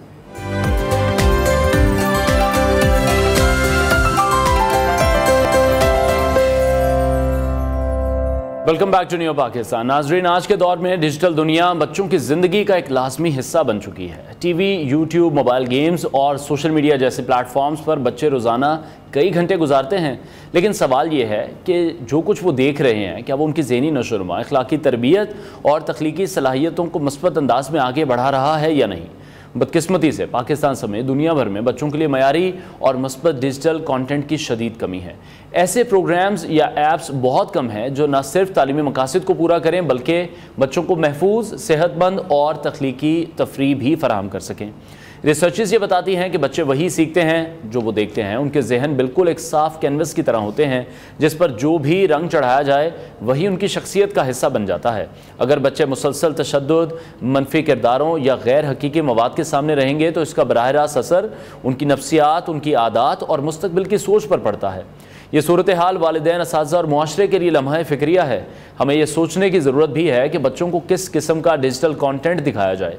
मयारी मवाद की अदम मौजूदगी में वालिदैन क्या इक़दाम कर सकते हैं। बच्चों के ज़हनी, अखलाकी और तख्लीकी इर्तका के लिए किस किस्म के प्रोग्राम्स और ऐप्स की हमें ज़रूरत है। आज हम बच्चों की एक माहिर नफ्सियात से जानने की कोशिश करेंगे कि बच्चों पर डिजिटल मवाद के असरात क्या होते हैं और वालिदैन किस तरह से अपने बच्चों की डिजिटल दुनिया को महफूज भी बना सकते हैं और मुफीद भी बना सकते हैं। हमें ज्वाइन कर रही हैं child mental health expert doctor Asma Nahid साहबा। डॉक्टर साहबा, बहुत शुक्रिया हमें शो में ज्वाइन करने के लिए। जैसा से हम ब्रेक में भी डिस्कस कर रहे थे कि आजकल हम पेरेंट्स जो हैं वो काफ़ी मुश्किल में हैं कि कौन सा कंटेंट बच्चों को दिखाना है और किस कंटेंट से उन्हें बचाना है, और कौन सा डिजिटल मवाद ऐसा है जो कि बच्चों के लिए इब्तदाई तौर पर या फिर तवील मुद्दती असरात उनके लिए कैसे रखता है। इसमें बड़ा मुश्किल फाइन लाइन तो है ही नहीं बीच में कि आपको पहले वाहिद जो टूल है वो है कि पहले आप खुद देख लें। आप किसी से सुन के ये नहीं कह सकते कि ये कार्टून बहुत अच्छा है, कोकोमेलन बहुत अच्छा चल रहा है, मिस रेचल बहुत फेमस हैं, हम ये भी देख लेते हैं, ये भी। तो पेरेंट्स को सबसे पहले खुद एक दफ़ा देख लेना चाहिए कि हम क्या दिखाने और कितनी टाइम के लिए दिखाना है आपको। फिर बच्चे की एज ग्रुप के हिसाब से कौन से एज ग्रुप में कौन सा टीवी जो कंटेंट आप दिखाना चाह रहे हैं, फिर आप अपनी लैंग्वेज के हिसाब से कि आपने अपने कल्चर का ख्याल रखना है या अपनी ज़बान का ख्याल रखना है तो आप क्या दिखाने लगे। आज जैसे आपने भी बताया कि लिमिटेड इतना कंटेंट कम है, आप भी देख रहे हैं सेफ कंटेंट तो बहुत ही कम है, इंटरेस्टिंग कंटेंट भी नहीं है। यस, वो बहुत इस किस्म का कलरफुल तो बहुत है, क्यूरियोसिटी, अट्रैक्शन तो बहुत है, इंटरेस्टिंग और इंगेजिंग कंटेंट नहीं है। तो बच्चे क्या देख रहे हैं, बच्चे अपने से एज अप्रोप्रिएट चीज़ नहीं देख रहे और वो आपस में जो बात भी कर रहे हैं वो एज अप्रोप्रिएट बात नहीं कर रहे, जिसकी वजह से हम बहुत सारे बच्चों में ऐसी चीज़ें देखते हैं जो पेरेंट्स एक्सेप्ट नहीं कर रहे, कल्चरली एक्सेप्ट नहीं हो रही हैं, या हमें लग रहा है कि हमारे बच्चे उस तरह से नहीं चीज़ों को सीख रहे जैसे हम सीखा करते थे। ठीक है, कंटेंट की अदम मौजूदगी की वजह जो एक्सपेक्टेशंस हैं हमारी कि अगर बच्चे कुछ देख भी रहे हैं तो उससे सीख सकें या उससे कुछ फ़ायदा उठा सकें, उनकी जो तख्लीकी सलाहियतें हैं वो फिर बेहतर नहीं हो पा रही हैं। जी बिल्कुल, देखिए बच्चे सारा दिन क्या करते हैं, छोटे से बच्चे हैं 3-4 साल के तब स्कूल चले जाते हैं, ठीक है, तो जिंदगी तो बोर शुरू हो गई उनकी, मुशक्कत तो उनकी आपने इतनी जल्दी शुरू कर बहुत जल्दी मुशक्कत अब बच्चे की बहुत जल्दी हो जाती है। 3 साल से बच्चा चला गया, अब वहाँ पे बच्चा सीख रहा है, लिटरेसी के लिए लर्निंग होती चली जा रही है, बच्चे की भी तो इंटरटेनमेंट बहुत ज़रूरी है ना। तो वो जब आप उसे घर से भी जल्दी रुखसत कर दिया, खेल के मौके भी कम कर दे, पेरेंट्स के साथ उसका जो कनेक्शन बिल्ड होना था 5 साल तक, फैमिली के साथ, दादा दादी के साथ, घरेल इर्द गिर्द, उसके अपने पेट्स के साथ, वो सब कम हो गया। वो जाके टीचर के और अपने पीयर्स के साथ बैठ गया। अब पीयर्स के साथ बैठेगा, आप सारा दिन उससे होमवर्क, क्लास वर्क तो नहीं करा सकते, फिर आप कहेंगे चलिए जी हम फिजिकल एक्टिविटी करा लेते हैं, ठीक है क्लास, फिर आप कहते हैं म्यूजिक है, क्या स्कूलों में सब कुछ हो रहा है? वो भी हर जगह, हर क्लास में तो नहीं है, हर क्लास में नहीं है, हर स्कूल में नहीं हो रहा। अब पेरेंट्स अफोर्ड नहीं कर सकते। फिर उसके बाद क्या चीज़ बाकी रह जाती है, ये छोटी सी जो आपके हाथ में ये फोन है, टैबलेट्स बस। तो माँ बाप के और फैमिली के और बच्चों के दरमियान जो सबसे बड़ी चीज़ पैदा हुई है ना, वो ये फ़ोन पैदा हुआ है। अब इसको इस्तेमाल भी करना है और प्रॉपरली करना है, तो फिर क्या देखें बच्चे, स्कूलों में क्या देखें, घरों में क्या देखें, और जो वो देखें उसके बारे में वो अपने पेरेंट्स से बात क्या करें। आप अगर बच्चों को बहुत खामोश देख रहे हैं, अलग थलग देख रहे हैं, और छोटी उम्र के 7-8 साल के बच्चे, आपने सारा दिन उनको बेबी सिटिंग, अगर आपका टैबलेट कर रहा है और अब कर रहा है हाँ। अब नैनी की जरूरत नहीं, आपको टैबलेट की जरूरत है। फुल टाइम आप उसको लगाए रखें और वो देखता रहे। आपको नहीं पता एक क्लिक से कहाँ से कहाँ आप यूट्यूब पे गए, वहाँ पे इतने सारे एड्स आ रहे हैं। आपने बच्चे को मिस रेचल लगा के दी, जो कि बहुत फेमस शो है छोटे बच्चों के लिए, तो आप उसको लगाई, वो उसमें ऐड आया किसी और चीज़ का, वो कहाँ से कहाँ गया बच्चा आपको नहीं पता, बच्चा आपको नहीं बताएगा। वो अपनी क्यूरियोसिटी में आगे से आगे चलता चला जाएगा और वो अपने पीयर से शेयर करेगा कि मैंने ये देखा है। और फिर आपको कहीं कहीं लैंग्वेज में, बिहेवियर में, एंगर्स में, स्लीप में, आपको अगर आप एक कॉन्शियस पेरेंट हैं तो और ये हमने देखा कि एक रिजिड स्टांस फिर बच्चे हमें लेते हुए दिखाई देते हैं कि वो किसी भी सूरत नहीं मानते हैं। कोई भी अगर वो फरमाइश करते हैं तो वो चाहते हैं कि वो फ़ौरन से पूरी होनी चाहिए, क्योंकि उन वीडियोस में वो देखते हैं कि वो फरमाइशें, वो ख्वाहिशें वो फ़ौरन से पूरी होती हैं। तो वो पेरेंट्स से भी ये एक्सपेक्ट कर रहे होते हैं कि अगर उन्होंने कोई बात कही है, उन्होंने किसी चीज़ की कोई डिमांड की है तो वो फ़ौरन से पूरी हो, क्योंकि जो कॉन्टेंट आ रहा है डिजिटल में वो मार्केट हो रहा है, वहाँ पे चीज़ें बेची चली जा रही हैं। बच्चे का जहन बहुत छोटा और खूबसूरत है, वो उसको लगता है कि अगर इस करैक्टर ने ये बेचा है और उसने फ़ौरन ख़रीदा है तो मेरा फादर क्यों नहीं दे सकता मुझे, और ये चीज़ मेरे लिए सूटेबल है या नहीं है, या अम्मी कह रही है कि बड़े हो जाओगे तो ये ले लेना, उसको ये चीज़ नहीं, उसको प्रोसेस नहीं कर सकता, उसे अंडरस्टैंड ही नहीं कर सकता, लेकिन वो अट्रैक्ट होता है कि उसके पास है तो मेरे पास है, और किसी के पेरेंट्स ने उसको ये ले दिया और मुझे नहीं लेके दिया। तो ये जो कंटेंट हम क्रिएट करते हैं, जो मार्केटिंग टूल हैं, ये बच्चों के अंदर बहुत सारा स्ट्रेस पैदा करते हैं, महरूमियाँ बिला वजह की, बिल्कुल नाशुक्रियाँ बिला वजह की, और उनको डिस्ट्रैक्ट करते हैं, जो कि उनकी प्रॉपर एक पेरेंटिंग स्टाइल से आप चीज़ें करना। अच्छा, लैंग्वेज के हवाले से आपने बात की, ये है एक चीज़ मैंने भी अपने घर में देखी, बहुत सी फैमिलीज़ में भी देखी कि बहुत सा ऐसा इंडियन कंटेंट है जो कि हमारे बच्चे देखते हैं, बड़े शौक से देखते हैं। इवन अगर हम बाहर का भी कुछ कंटेंट देखें तो उसको भी इंडियंस अपनी लैंग्वेज में ट्रांसलेट कर रहे हैं, वो भी हमारे बच्चे देख रहे हैं, क्योंकि हमारे यहाँ उस तरह से चैनल्स बच्चों के लिए मौजूद नहीं हैं, बच्चों के लिए कोई एंटरटेनमेंट या कॉन्टेंट मौजूद नहीं है। तो वहाँ से हम देख रहे हैं कि उनकी जो लैंग्वेज है वो अडॉप्ट की जा रही है। इवन मैं अगर अपने बेटे की बात भी बताऊँ, जब मैंने ब्रेक में भी आपसे शेयर किया है कि उसको झंडे का नहीं पता, उसको तिरंगे का पता है, या अगर मुझसे उसने कोई वर्ड यूज़ किया तो विश्वास का वर्ड यूज़ किया। तो ये एक लैंग्वेज भी है जो कि बच्चे अब ज़्यादा जो हिंदी लैंग्वेज है उसको भी अडॉप्ट कर रहे हैं। अच्छा, इसमें हम उन्हें कुछ नहीं कह सकते क्योंकि वो तो अपना काम कर रहे हैं, ठीक है, जो अपनी लैंग्वेज को प्रमोट कर रहे हैं वो तो परफेक्ट काम कर रहे हैं। अब हमारे पास कंटेंट नहीं है, रिप्लेसमेंट नहीं है हम दिखाने के लिए। आप अपने टीवी चैनल्स में मुझे आप बताएं कितना घंटे बच्चों के लिए और फिर डिफरेंट एज ग्रुप बच्चों के लिए डेडिकेटेड है, नहीं नजर आएगा। फिर कितना कंटेंट है जो कि उर्दू में या इलाकाई लैंग्वेजेस में बन रहा है, तो नहीं है। बच्चे अपनी चीज़ तो देखेंगे ना अपनी पसंद की, तो वो फिर इंग्लिश में देखेंगे या फिर हिंदी में देखेंगे, फिर वही वो उसी को वो बिल्कुल ऐसी है, वही फिर आपके सामने स्टोरी टेलिंग जो है ना, वो दुनिया का बेहतरीन मेथड है सिखाने के लिए। वो स्टोरीज देखते हैं, जो कंटेंट है जो बच्चे को सीखे, वो स्टोरी टेलिंग है, स्टोरी देखते हैं, उसमें उन्हें करेक्टर नजर आता है, वो उस करेक्टर से मैच कर सकते हैं कि ये उनका वो हीरो बनता है, उनकी इमेजिनेशन क्रिएट होती है। तो ऑफ कोर्स वो लैंग्वेज तो अनकॉन्शियसली वो सीख रहे हैं, वो कल्चर, वो बिहेवियर, वो स्टाइल, वो सब कुछ अनकॉन्शियसली सीख रहे हैं। असल में तो वो उस करेक्टर से एसोसिएट कर रहे हैं, उससे प्यार करते हैं। जैसे हम बचपन में जो भी फिल्में हमें मिलती, आपको याद होगा, या शायद आप बहुत छोटे हैं, बच्चों की दुनिया रिसाला आया करता था, कुछ ऐसे नौनिहाल करके भी, बच्चों का बाग। अच्छा, हम छोटे थे तो हम उस रिसाले का बहुत इंतजार करते थे, और मुझे याद है कि हर घर में जो होता था पोस्टमैन होता था, तो वो डिलीवर करता था, तो हमें डेट्स का भी इंतजार होता था। फिर अखबार जहां में भी बच्चों का सफा होता था, इतने बड़े मैगजीन में एक सफा होता था, पर हम उससे भी बड़े शौक से पढ़ते थे। उस चीज ने हमारी उर्दू बेहतर की, हमारा कल्चर, हमारी वैल्यूज, हमारे रिश्ते जोड़े आपस में करेक्टर ऐसे बनाए जाते थे, मेटाफोरिकली यूज किए जाते थे, तो हमने वो सीखा। अब हमारे बच्चों के पास वो नहीं है। कितने बच्चों के मैगजीन्स जो हैं इस वक्त लाहौर से इशू हो रहे हैं, मुझे नहीं पता, मैंने रिसर्च करने की कोशिश की, मुझे नहीं मिले, हो सकता है मेरी कोताही हो, तो मुझे नहीं मिले हैं। मैं छोटे बच्चों से मिलती हूँ, मैं उनसे बात करने की कोशिश करती हूँ, मैं उनसे पूछती हूँ हूँ अच्छा मुख्तलिफ चीज़ों के बारे में, अच्छा आप क्या पढ़ते हैं, तो वो उनके पास की बात का जवाब नहीं होता सॉलिडली कि आप क्या पढ़ते हैं। और अगर वो कुछ बताते हैं तो वो अपनी एज से बहुत आगे की चीज़ बताते हैं, अच्छा हम ये वाली कहानियाँ पढ़ रहे हैं, तो उसमें उर्दू के लिए कुछ नहीं होता या आपके इलाकाई कुछ नहीं होता या ऐसा कंटेंट नहीं होता जो कि हमारे कल्चर से जुड़ी भी काफ़ी चीज़ें भी अभी मिसिंग हैं बहुत इस कंटेंट में, हम ये देख रहे हैं। अच्छा, ज़्यादा स्क्रीन टाइम तो चलें वो तो एक इशू है ही है कि आपकी सोच के लिए भी, आपकी नज़र के लिए भी, लेकिन जब हम ये देखते हैं कि बच्चे कुछ नेगेटिव कंटेंट देख रहे हैं तो उसका कितना ज़्यादा असर वो लेते हैं। जैसे बहुत सी ऐसी गेम्स थी, हमने देखा कि बहुत से ऐसे वाक़यात अक्रॉस द बॉर्डर इंडिया में भी पेश आए, पाकिस्तान में भी इस तरह के वाक़यात हुए कि अगर वो कुछ फायरिंग वाली गेम्स हैं तो वो फायरिंग अपनी ही फैमिली मेंबर्स पे कर दी गई, कुछ टास्क उनको वहाँ पर मिला। तो ये कितना ख़तरनाक है और ये जो अडॉप्शन है ये किस तरह से बच्चे कर रहे हैं? ये तो ज़हर कातिल है। मेरे पास इतना सख्त लफ्ज़ नहीं है जो मैं आपको बता सकूं कि ये जो वायलेंस गेम्स में किस तरह से आ रहा है। देखिए बच्चे ने तो वो वैसे जब टीन में जाएगा या प्री टीन है तो वो तो वैसे रोलर कोस्टर पे जहनी तौर पे बैठा हुआ है, उसके तो इमोशंस वैसे ही और हार्मोन्स जो हैं वो बहुत ज़्यादा वो सीख रहा है ज़िंदगी को।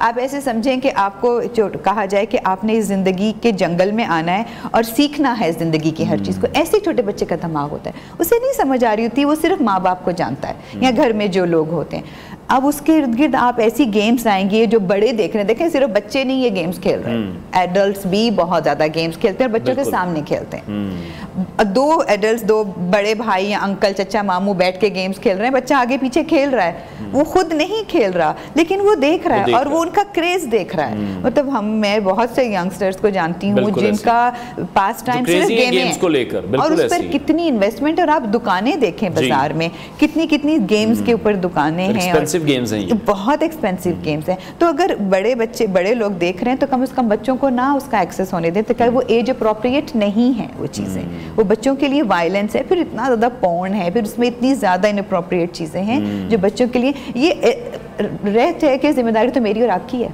एज अ पेरेंट्स भी, एज अ प्रोफेशनल भी और एज अ कम्युनिटी मेंबर भी, तो हमारे ऊपर ही है सब कुछ। तो डॉक्टर साहब आजकल जो आपके पास पेशेंट्स आ रहे हैं, बच्चे जो आ रहे हैं, क्या कोई पैटर्न आप नोटिस कर रही हैं कि एक ही पैटर्न है जो कि ज़्यादा अब ख़तरनाक हो रहा है बच्चों के लिए? देखिए जो मीडिया ज़्यादा, सोशल मीडिया जब ज़्यादा हुआ और मीडिया आया और मुख्तलिफ़ किस्म का अनफिल्टर एक सैलाब आया कंटेंट का, हर कोई व्लॉगर है, हर कोई बना रहा है, चीज़ें बेच रहा है और मुख्तलिफ, और आप हाथ में जब पकड़ते हैं इसको अपने फ़ोन को तो आपको पता नहीं चलता, खुद बहुत चीज़ें एक सेकंड। जो सबसे बड़ी चीज़ हमने नोट की वो बच्चों का टेंशन स्पैन ख़त्म हो गया।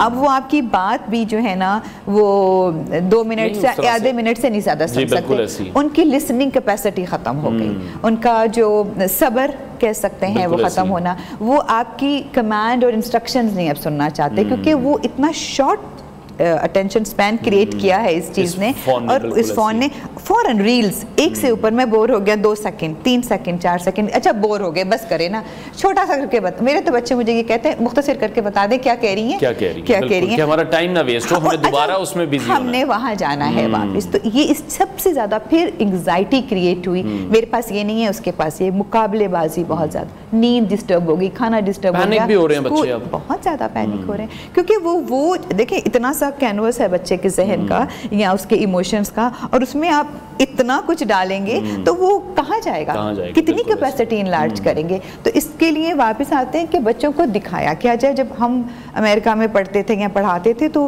वीडियो मॉडलिंग के ज़रिए हमारी क्लासेस में वही मूवीज़ लगाई जाती थी जो कि अप्रूव्ड होती थी टीचर से, बोर्ड से, और हम बच्चे होते थे तो हम इंतज़ार करते थे कि आज हमारा हफ्ते में एक दिन मूवी डे है, हम सब ने मूवी देखनी, हम पॉपकॉर्न मिलते थे इस क्लास में, हम मूवी देखते थे बैठ के। आज तक वो मूवीज नहीं भूली, आज तक वो चीज़ें नहीं भूली हैं, वो इस तरह सिखाएं। तो जो मैंने कोशिश की है छोटी सी डिजिटल बच्चों की कहानियाँ बनाने की, तो वो इसी चीज़ से की है देख के कि मुझे कुछ भी नज़र नहीं आता बच्चों के लिए, स्पेशली उर्दू में नज़र नहीं आता, फैमिली वैल्यूज़ नज़र नहीं आती, कनेक्शन नज़र नहीं आता, और कहानी जो होती है ना वो थेराप्यूटिक वैल्यूज़ रखती है। मुझे कोई इमोशनली इंटेलिजेंट कैरेक्टर्स नज़र नहीं आते जो बच्चों को रोल मॉडल करके सिखाएं। तो मैंने एक एनिमेटेड कहानियां बनानी शुरू की हैं कुछ अरसे से, जो मैं खुद लिखती हूँ। और उसमें एक कैरेक्टर जो है वो 9 साल बच्ची है, चूँकि प्यूबर्टी स्टार्ट होती है 8 से, तो वो जो बच्ची के जो बिहेवियरल चेंजेस आ रहे हैं उसके अंदर, जो आइसोलेशन में है, जो अनसीन है। बच्चों की बात भी तो हम नहीं सुनते ना, नहीं सुनते, बिल्कुल फोन सुनता है ना उनकी बात। तो हम बच्चों को हम देखते भी नहीं है क्या कर रहे हैं क्या नहीं, हम ये देखते हैं उन्होंने क्या पहना, कितने अच्छे जूते पहने, कितने अच्छे कपड़े, कितने प्रेजेंटेबल हैं हमारे बच्चे कि वो मुझे प्रेजेंट कर सकें कि ये डॉक्टर आसमा का बच्चा है तो इसने कैसा पहना है, किसी स्कूल में गया है, स्टेटस को किस तरह से, मेरे स्टेटस को, मेरी कामयाबी को वो कैसे रिप्रेजेंट कर रहा है, वो हम ज्यादा उस पर तवज्जो देते हैं, उसकी बात को तो हम कम सुनते हैं ना। तो उसमें ये फिर मैंने कोशिश की कि एक कैरेक्टर है जो कि नानी का है और एक नवासी का है, और नवासी की एक छोटी सी बिल्ली है। दोनों कैरेक्टर बहुत इमोशनली इंटेलिजेंट हैं और क्यूरोसिटी है दोनों में।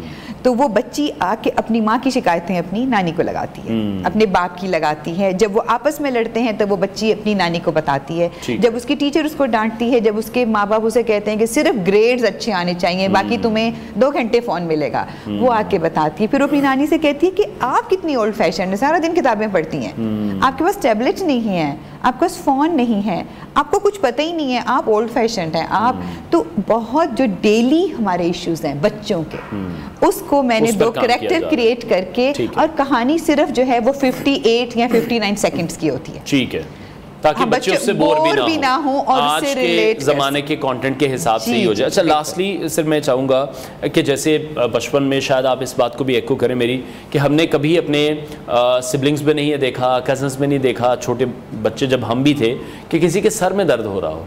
आज ये मोस्टली कंप्लेन है छोटे बच्चों की कि मेरे तो सर में दर्द हो रहा है, तो मेरे से इस तरह बात ना की जाए, या उस तरह मेरे से बात ना की जाए, मेरे से आराम से ज़रा पेश आया जाए। ये क्या लॉजिक है? ये इसमें कोई लॉजिक नहीं, इमोशंस हैं।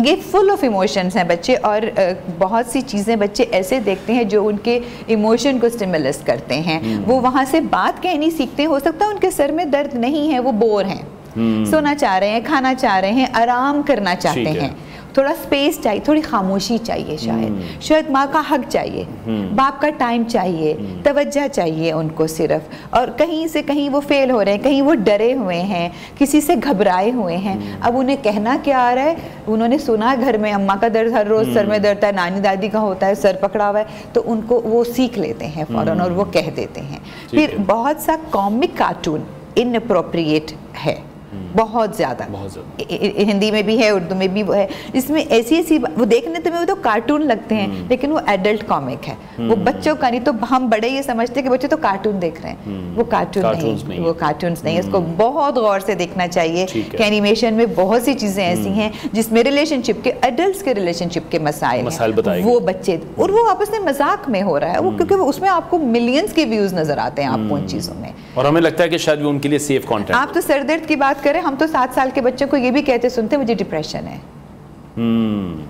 ये जो सर दर्द, तो आप अभी भी शायद 15 साल पुराने वाले बच्चे की बात कर रहे हैं, ये बात अब नहीं है। डिप्रेशन भी शुरू, मुझे डिप्रेशन है, मुझे पर्सनालिटी डिसऑर्डर हो गया है, मुझे मेरा गुस्सा मेरे मैनेज नहीं कर सकता है ना, तो मुझे बहुत ज़्यादा पैनिक होता है मुझे। हम तो बच्चों से भी ये भी सुन रहे हैं। तो बच्चों को दिखाना क्या है, सिर्फ क्या खिलाना है ये इंपॉर्टेंट नहीं अब रहेगा, आपने क्या दिखाना है। बिल्कुल ऐसी यकीनी तौर पर अलार्मिंग सिचुएशन है जिस पर हम सबको ही काम करने की जरूरत है। बहुत शुक्रिया। Child mental health expert doctor Asma Nahid साहब हमारे साथ इन कॉन्वर्सेशन थी, और बच्चों के लिए जिस तरह से वीडियो कहानियाँ बनाने का एक सिलसिला इन्होंने शुरू किया, उम्मीद हम ये करते हैं कि हमारे बच्चों के पास भी एक अच्छा और सेफ कॉन्टेंट होगा, पेरेंट्स की भी जहाँ तसल्ली होगी कि उनके बच्चे कुछ सेफ कॉन्टेंट देख रहे हैं, उनमें जो तख्लीकी सलाहियतें हैं वो भी आगे बढ़ सकेंगी, और जो हमारी रूट्स हैं, जैसे कि हम अपने बचपन में कुछ चीज़ें सीखते रहे हैं या हमारे बड़े सीखते रहे हैं, तो उस तरह की कुछ वैल्यूज़ हम उसमें ऐड कर सकते हैं। ब्रेक लेते हैं, ब्रेक के बाद आपको दोबारा ज्वाइन करेंगे।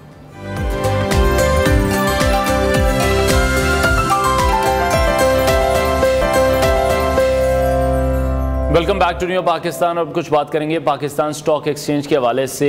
पूरी दुनिया में ही हमने देखा कि जब से डोनाल्ड ट्रंप आए हैं और उनकी जानिब से मुख्तलिफ बयानात देने का सिलसिला जारी है, मुख्तलिफ ममालिक पर जो टैरिफ लगाने का सिलसिला है, उसकी वजह से बहुत से ममालिक की जो स्टॉक मार्केट्स हैं वो हमें क्रैश करती हुई भी दिखाई दी। कल हमने देखा था कि स्टॉक मार्केट की जब हम बात कर रहे थे तो उसमें हमें गिरावट दिखाई दे रही थी, लेकिन अभी आज जुमेरात के रोज़ कारोबार के आगाज़ में तेज़ी देखी गई। SC 100 इंडेक्स में 3300 से ज़ायद पॉइंट्स का इजाफा हुआ जिससे मार्केट की सूरत हाल में बेहतरी आई है और ये इजाफा आलमी मार्केट में अमरीका और चीन के दरमियान तिजारती कशीदगी के असरात के रद्द-ए-अमल में हुआ है। इसी हवाले से मजीद बात करेंगे हमारे कॉरेस्पॉन्डेंट काशिफ मुनीर ने हमें ज्वाइन किया। काशिफ, बहुत शुक्रिया हमें शो में ज्वाइन करने के लिए।